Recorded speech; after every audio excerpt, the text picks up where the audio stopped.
Good afternoon, and welcome to the 2025 University of Montana School of Law Advanced Trial Advocacy Program.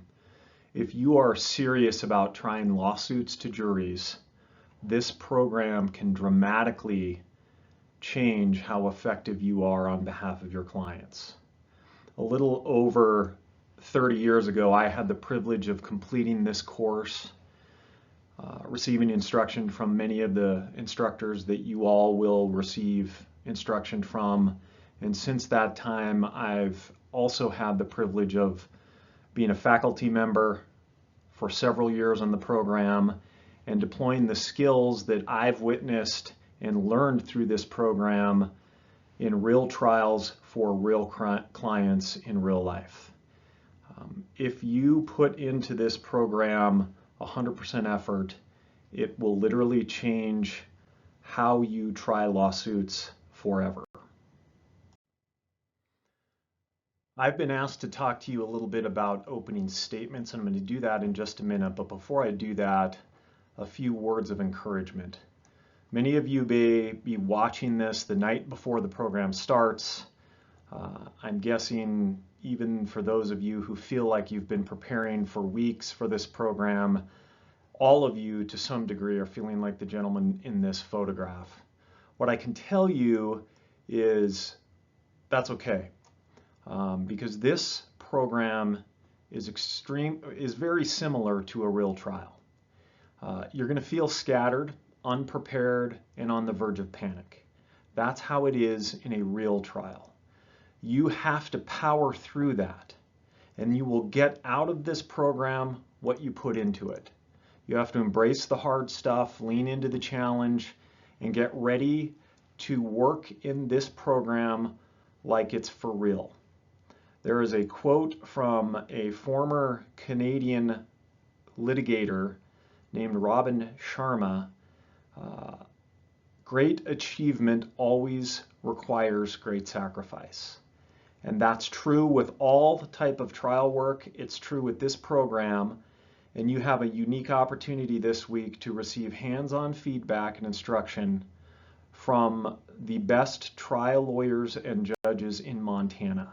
So make the most of it, embrace the discomfort, and enjoy it. So before we start talking about the key elements of an opening statement or what goes into an effective opening statement, let's first talk why opening statements matter. Many lawyers have the mistaken belief that opening doesn't matter as much as other portions of the trial, like the closing, for example. That's where they work their magic as a lawyer and argue their case effectively. That thinking is a mistake. Jury consultants will tell you that primacy is critical in persuading anyone, including jurors, and there's research that talks about this 80-20 principle. Some of you probably have heard about it. It's that 80% of jurors make up their mind in the opening statement of a trial. My experience is that's not entirely true. I still think jurors base their decisions on the actual evidence, but what they do is they start filtering the evidence at the very beginning of the case, which makes opening statement critical. They start to pick sides right away, and the opening sets the stage or puts in place those filters through which they will filter everything else they hear. For example, if you've all been to any kind of sporting event, remember the last time you've been to a sporting event where you did not have a team playing in the game. When you watch that game or that event, you will instinctively, because it's human nature, start picking sides. You will pick a team to root for, and you will start to filter all of the information that you see through filters that allow you to root for one side or another.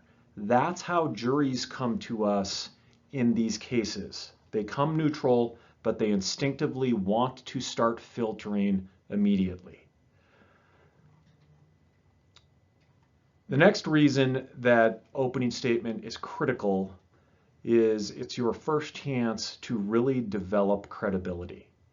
And more importantly, it's your first chance to destroy your credibility. You need to use the opening statement to impress upon the jury that you're the most credible lawyer in the room, and don't do anything or say anything that you cannot prove.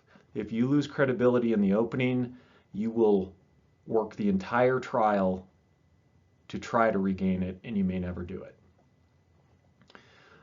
The last thing as to why opening statements matter is that they give the jury a framework for which they will organize all of the evidence that they hear in the case. It's a roadmap, if you will, but it's a way that will allow them to remember everything they've heard, and if they are leaning in your direction, they will organize that framework in a way that allows them to remember it in the way you want them to remember it. So I'm sure there's somebody that's watching this right now that's saying to themselves, okay, I don't need to know why opening statements are important. I just need to know how to prepare an opening statement.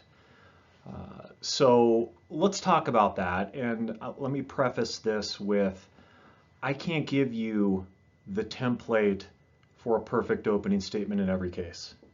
All I can give you is the rules that I think are the most important keys to success when it comes to preparing a good opening statement. And then you're going to have to deploy those tools in your own unique way and come up with the best opening statement that works for you. But here are the main ingredients, if you will. First of all, you have to have a plan. You have to have a theme. You have to capitalize on the first 2 minutes. You have to tell a story. That one's perhaps the most important. You want to disclose bad facts. You don't want to argue. You want to work in a demonstrative or a visual, and at the end, you want to tell jurors what you want from them. So let's talk about each of these individually. So key ingredient number 1, have a plan. It doesn't take a genius to know that you're going to need to have a plan when it comes to putting together an opening statement, but what I mean is a real plan.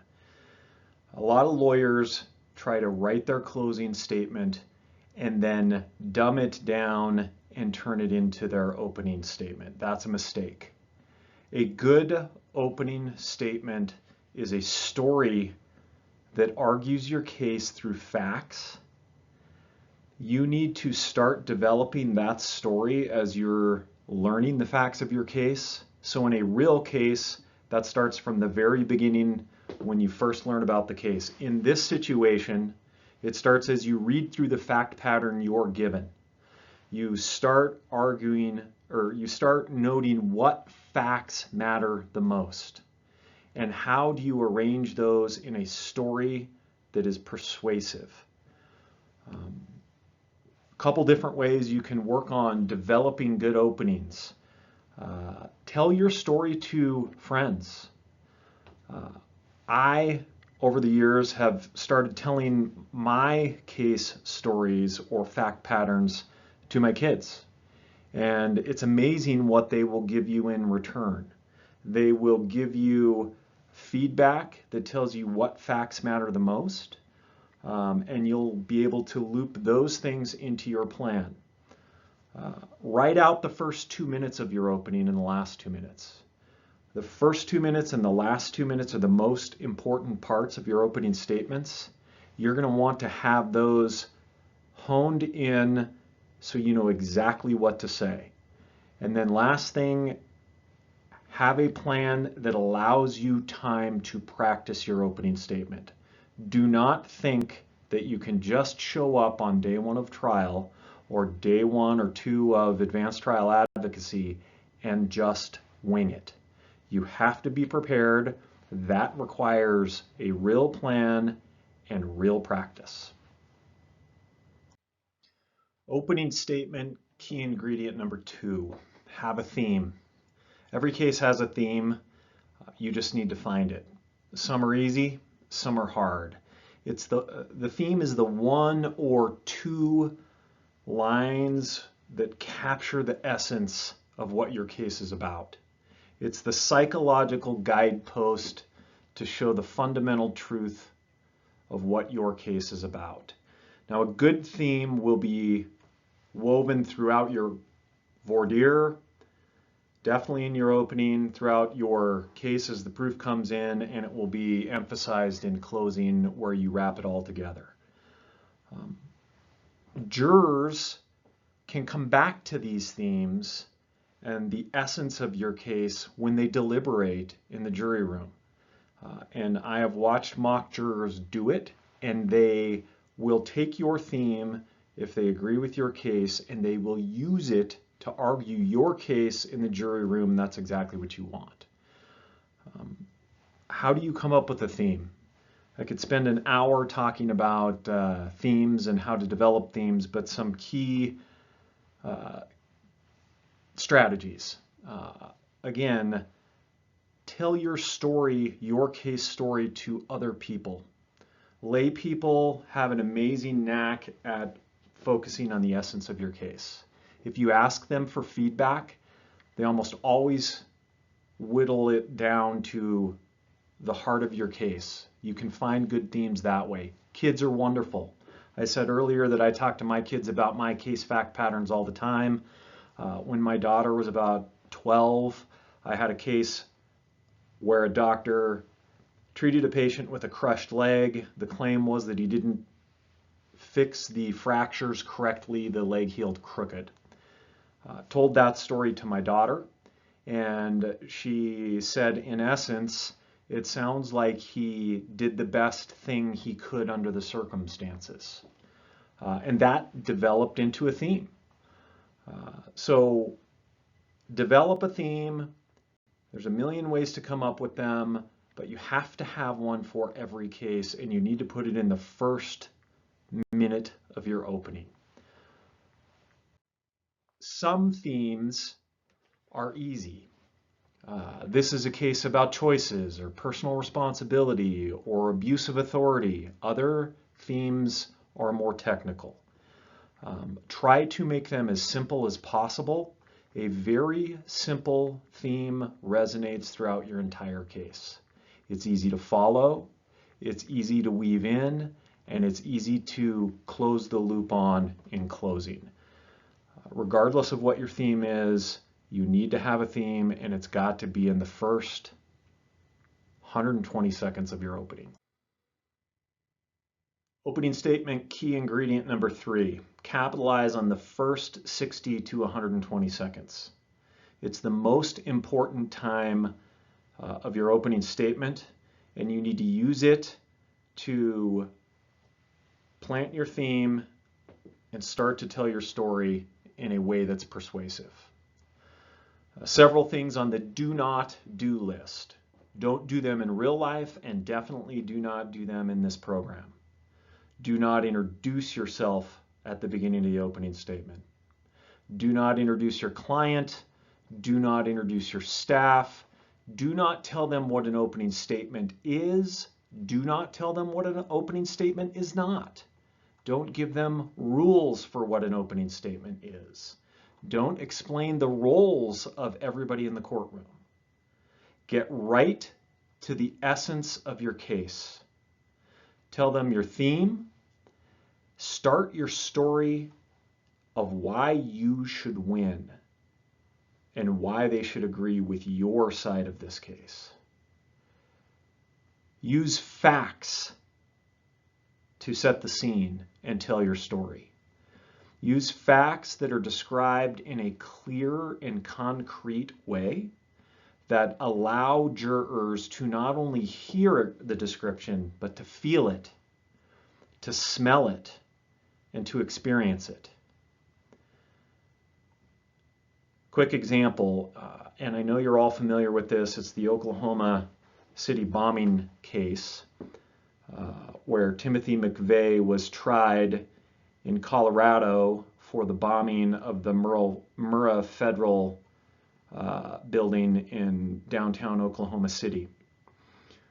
There was a prosecutor who tried Mr. McVeigh in that case, Mr. Hartzler. He was 44 years old. And on the morning of day one of this trial, he stepped into the courtroom in Denver, Colorado, and this is how he began his opening. I'm not going to read the whole thing to you, but you should read it. And it will give you a sense of an effective first 120 seconds of an opening statement. It's one of the best I've found. You can read opening statements from great cases, and you'll find others, but this is one of the best. And if you get to the end of this one-page intro to the opening and you don't have goosebumps, I'll be surprised. That is the best evidence of an effective opening statement. Opening statement, key ingredient number 4. As I look at this, it occurs to me that this one probably should be number 1, but it does not come in chronologic order that way. But tell a story. If you do not deliver your opening statement in the form of a story, you are missing out on a key opportunity. Jurors process and remember better when things are given to them in a story versus random disassociated chunks of facts. There are studies, lots of studies that confirm all people remember 6 to 7 times more of what we tell them if it's in the form of the story. So that's why you need to capture the essence of your case and tell it in the form of a story. It doesn't always have to be chronological. What I find in cases is that the plaintiff's story or the plaintiff's opening often is more amenable to a chronologic version of events that is told in the form of a story. But it can be competing stories. As a defendant, you can come in and compare and contrast the stories, but they're nevertheless stories that are told in context. As a defendant, you can come in and tell the rest of the story. You can tell the story from a different perspective. But what you want to make sure and do is wrap your case facts into a story. And this is the true art of really, really good opening statements. If you can take your case facts, and they all have a story, every case has one, and make them into a cohesive story that allows the facts to argue for you and not lawyer argument. Piece the facts together in a way that allows them to be persuasive for you without arguing. That's the key to an effective opening statement story. Opening statement, key ingredient number 5. Bad facts must be disclosed if you think they're going to be admitted into evidence. This goes back to what we talked about earlier with respect to your credibility. If you go all the way through your opening statement and there is a glaring bad fact for your case, and the jury hears it for the first time from the other side, you're in trouble. You've lost credibility, and credibility is gold in any jury trial. It is hard to earn it back, and it is easy to lose it. So figure out what your bad facts are. Figure out whether they're going to be admitted likely at trial. If they are, disclose them. Don't ignore them. Put them in the context of your story and tell the jury about them right from the beginning. Opening statement key ingredient number 6, don't argue. Everybody who's completed second year of law school knows that you're not allowed to argue an opening statement. Some lawyers view that as a challenge, and they try to argue their entire case in opening statement. I think that's a mistake. A really, really good opening will use your facts to argue for you. It's the classic example. Lead the horse to water, but do not stuff their head in the trough and try to force them to drink. If you lead them to water, if you lead your jury to water through the facts of your case and allow those facts to argue for you, they will hold their conclusions reached from those facts twice as strong as they would if you told them what to do. So don't argue in opening. An example, I can't pass up an opportunity for an example that is maybe dates me a little bit, but it comes from one of my all-time favorite lawyer movies, and it's this.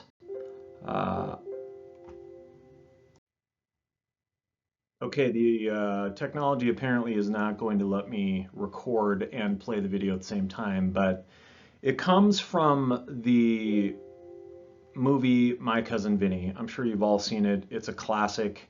It's when Vinny gets up to do his opening statement. If you haven't seen it, Google it, watch it. It's all of 10 seconds long. And it's a classic example of arguing an opening. It's a classic example of the judge getting it precisely correct when he excludes the entirety of his opening statement except for his thank you at the end. Now, with all seriousness, when it comes to what is argument in opening, there's no simple rule. It's usually a know it when you see it concept.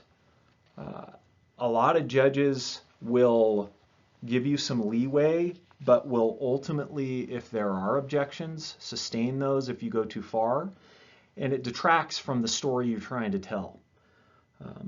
Generally speaking, if you can prove it, it's not argument. If it's an inference from a fact, it is argument. If you can prove it with an objective piece of evidence, then you get to say it. But despite the fact that it may be argument and you could still say it, I'll come back to what I said earlier. It is far more effective to allow the facts to argue for you than it is to tell a jury in opening statement what conclusions they should reach from those facts. So if you can arrange those facts in an order and in a manner and describe them such that they are persuasive on their own, that is the most effective opening statement without. Opening statement, key ingredient number 7, use a demonstrative or a visual. We all understand and remember what we see and hear way better than only what we hear. Visual demonstratives anchor jurors' thoughts. They're essential to help jurors remember and understand complicated subjects or complicated cases that occur over the course of many, many days or many, many months or many, many hours. Demonstratives give jurors context to remember facts that are critical to your side of the case. There are lots of examples that I could go through. Every case has unique examples.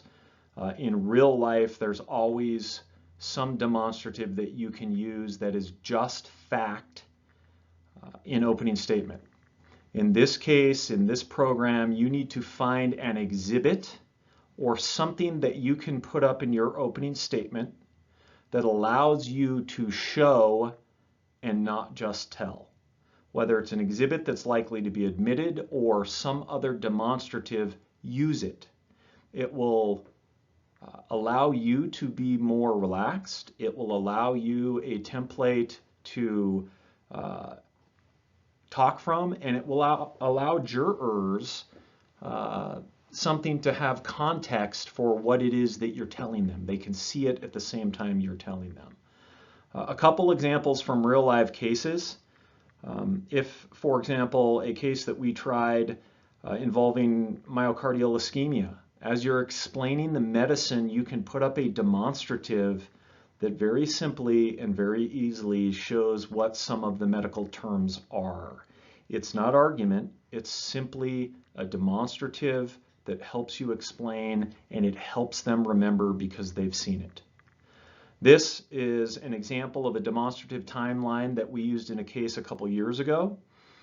The key to this case for our client was his limited involvement in the overall care of this patient and the very short timeline that he was involved. And we used a timeline that had all facts, but we used it to show the very narrow window that he was involved. Another example from a case that we tried a couple years ago, this is a case that involved shunt placement, and the argument was that the shunt should have been placed sooner. Part of our counter argument was shunt placement is not a benign procedure and it is not without risk, so it has to be chosen very carefully. So we use this demonstrative to show all of the steps necessary to place a shunt and all of the potential risks associated with it. They're all facts, but they're arranged in such a way that they become argument by the way you describe them as facts. So regardless of what your case is, find a demonstrative, find an exhibit, something that you can use as a visual to show the jury an opening. Opening statement key ingredient number 8. And this is the last thing, the last key ingredient, and it probably should go without saying, but I have to tell you, after watching hundreds of opening statements throughout the years that I was involved in this program, there are many, many, many times where inexperienced lawyers simply do not tell the jury what it is they want them to do. It seems obvious, but it's often forgotten. So at the end of your opening, or somewhere before the last 60 seconds of your opening, make sure that you tell the jurors exactly what it is you're going to ask them for at the end of the case. Whether it's a defense verdict or whether it's an award of damages, an award of damages in multiples of millions of dollars, whatever it is that you're going to want, tell them. Be confident, be explicit about what it is you want. Okay, coming full circle, those are the 8 key things I think are critical for opening statements. Obviously, there's way more. I can't give you a one-size-fits-all approach. Hopefully these things were helpful. Deploy them in your real life, deploy them in this program, and make sure you come to this program prepared because you will get out of it exactly what you put into it. Thank you.